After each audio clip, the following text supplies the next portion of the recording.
Tonight, a new CBS News poll shows 83% of registered Democrats approve of President Biden's decision to drop out of the presidential race, and 79% now back Kamala Harris as the nominee. But what about the all-important independents, who often make up the difference in a close election? WBZ political analyst John Keller asked CBS News Director of Elections Anthony Salvanto what his polling tells us about these crucial swing voters. It was clear they didn't like extremism, they didn't like partisanship, so that poses a challenge for both candidates, doesn't it? There's not as much of that negativity for folks in the quote-unquote middle.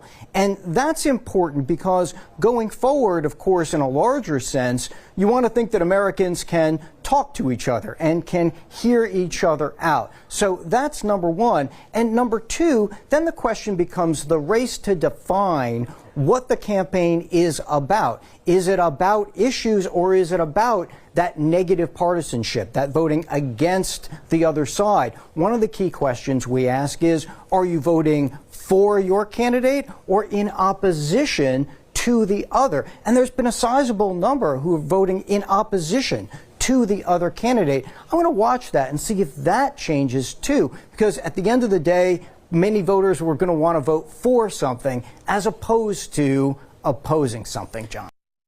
Imagine that, David. Actually voting for something. That's a novel concept. Yeah, but that's the task facing both Harris and Trump, firing up their base by attacking the opposition.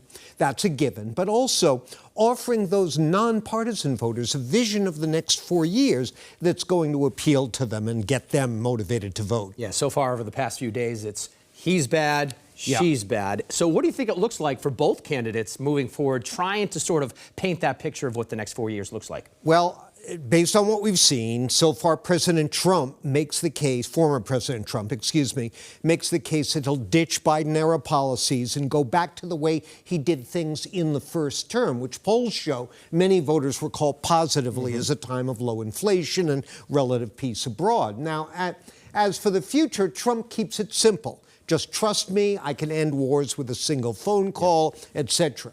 Now, for Vice President Harris, it's a bit more complicated. She can't just say, I'll just carry the Biden policies forward because so many of them are so unpopular.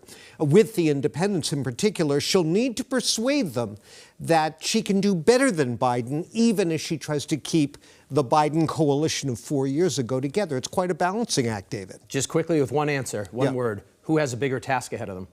Harris. Harris does, okay. All right, John Keller, thank you so much.